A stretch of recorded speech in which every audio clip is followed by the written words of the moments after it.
What's going on, guys? No guys here. Welcome back to another video, another FIFA 20 video. This will be one for a team building one for very cheap starter squad in the Premier League. Now, don't worry, I want to hand pick some players that I've used and that I know that are very good, but I'm also going to be considerate. I'm also going to choose players that only cost around the 2 to 3k region, very cheap and very easy to obtain when the game comes out, and also players that will last you a long time. See, the keys with the starter squad is you want to upgrade certain members of that starter squad, but you want to keep it in some respect the same. So I want to pick some players that at least got some longevity, that they will last you beyond a week. So we'll start with a 4-3-3. I think it's the best formation to get chemistry. I think most definitely we'll start with the goalkeeper. Now, there is a lot of goalkeepers, as you can see on the screen. Truthfully speaking, a lot of these goalkeepers are going to be very expensive. If you look at everyone above Fabianski, a lot of these players are very, very expensive. Maybe Schmeichel and Pickford you can get for 5-6k. The player we're going to be going for though is Farman. I think Farman is a tremendous player. I used him as my 15k team last year, and he's one of the best goalkeepers I actually use in the game for his price. I think you'll pick him up for fairly cheap, maybe 1 or 2k max. Obviously, his kicking is not that good, 44 kicking. But if you don't distribute the ball too much and you can make do with it kicking, I would definitely say putting a glove on him, and he'll probably be one of the best goalkeepers for the cheap price range in the Premier League. But moving on to the centre-backs. Now, you could argue centre-backs, again, is obviously with the Premier League, it's very difficult to acquire players because they're very expensive. You kind of want dynamic centre-backs. You don't want to go with Laporte, Socrates or Otamendi because they're just too slow. They're just way too slow. I mean, the players like, for example, Van Dijk and Sanchez. Van Dijk and Sanchez are going to be kind of the main two centre-backs I would say that will be used in the Premier League. And Rudiger might be the third option. So I think we should stay away from those. They're going to be about 15k plus, those players. I think if we look at someone like Ake, Baye and Gomez, all three of them are very good players. I would lean towards Ake. Ake is actually a beast in game. I've actually used him last FIFA, and also Gomez as well.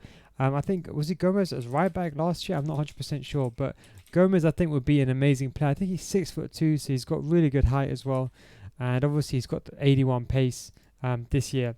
A combination with him and Ake, I think in the centre back, they shouldn't rush. I mean, to be completely honest, I think Gomez might be a bit expensive. You might think of Gomez might be about 4k, but I think apart from that, I suppose the other end of the spectrum, I should say, Ake shouldn't cost you more than 2k. I think, you know what, I think if you put a shadow on these cards, on Anchor on these cards, these are two solid centre backs that will, last a long time, maybe up until, I would say, maybe even end of October, maybe even early November. Now, going to the left backs and right backs, in terms of left backs, to be honest, there isn't that many left backs in the Premier League that are actually good.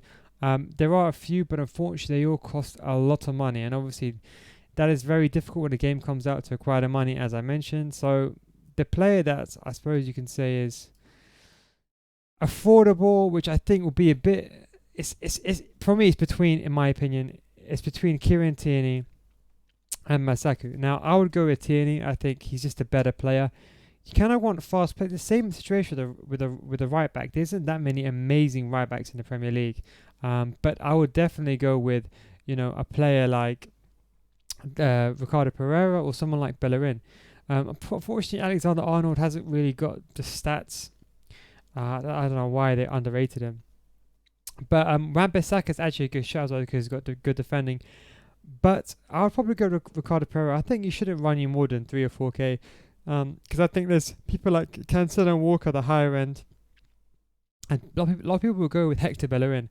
Worst case scenario, if Ricardo Pereira is too expensive, go for Wan-Bissaka. But I think the high price Ricardo Pereira wouldn't be as high as Wan-Bissaka, so it will be a good card. I think, again, shadow on, to be honest, trust me, put a shadow on your left back and right backs. I would say that, especially early on in the game. Yes, it'll cost you a lot of money, but if you can get, for example, I don't know, you pack a shadow card and let's say you can, even an anchor, to be honest, an anchor will probably do the job. Now, CDMs, the first one that comes to my mind, unfortunately, again, CDMs, to be honest, the Premier League has good centre mids, CDMs. I think especially this year, you have players like Ndidi, very OP. Torreira is actually a very good option. The player I want to go with is it Bamin? I think that's how you say his name. A very good player. Look at his stats: 80 pass, 80 pace, 83 physical, 78 defending. Only is he a tall character. He's a very fast character.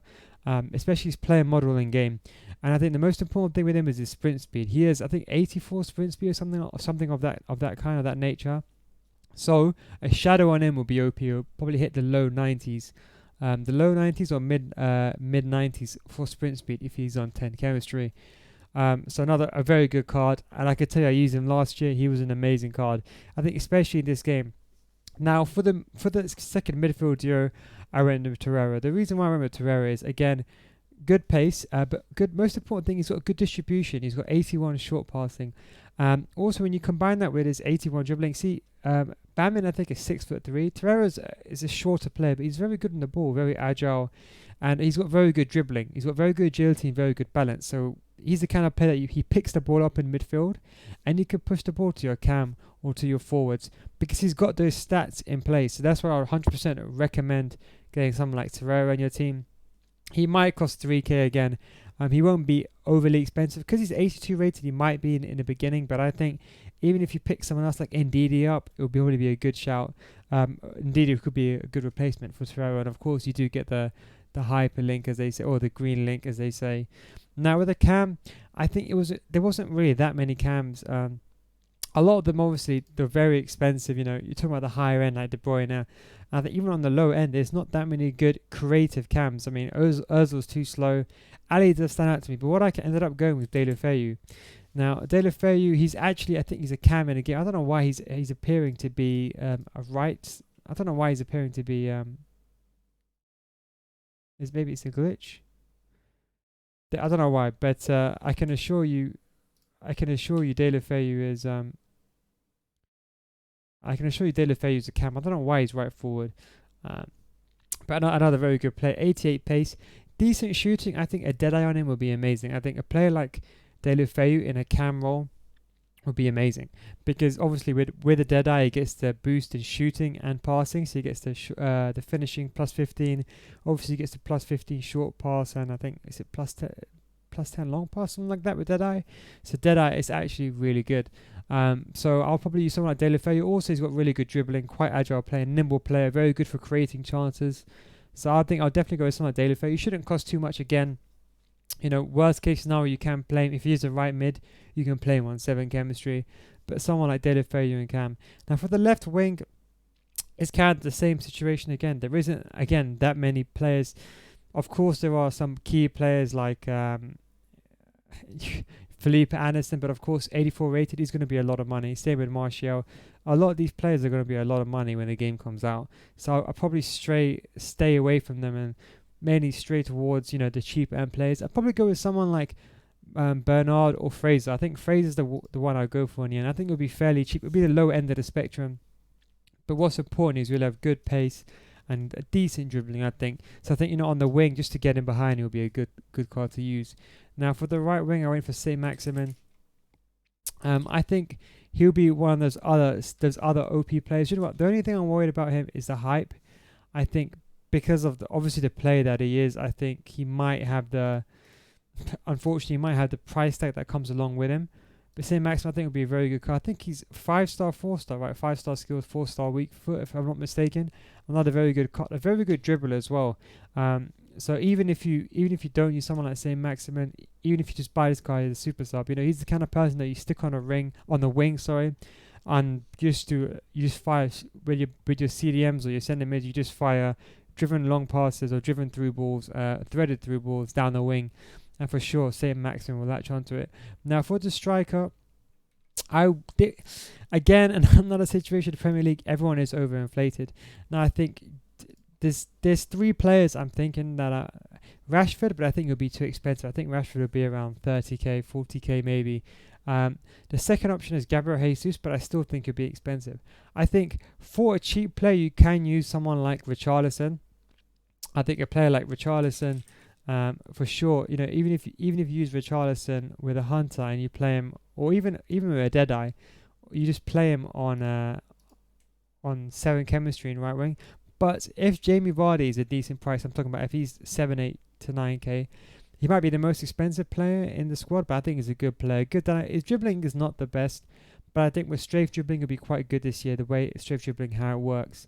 Obviously, he's got the really good shooting.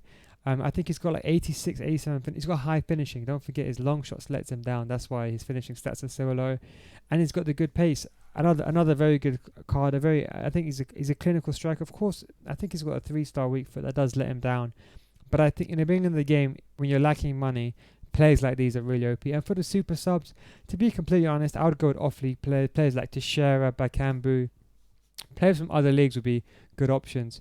Of course, you do have the option of getting a French striker. You can, if you really want, you can get someone like Ben Yedder. So if for example you don't mind playing players off, I know people are kind of a bit anal about using a player off chemistry, but if you want to get a French manager, and you want to get someone like Ben Yedder and striker, that might be another option for you. But anyway, that's a cheap start Premier League squad. Hope you enjoyed the video. If you have any other suggestions or any other players that you think that'd be very good, write a comment down below. I think we'll help each other out. But yeah, if you're looking for a Premier League team, this might be a team for you. Anyway guys, hope you enjoyed this video. Thank you very much for watching, and I'll catch you in the next one. Take it easy, boys.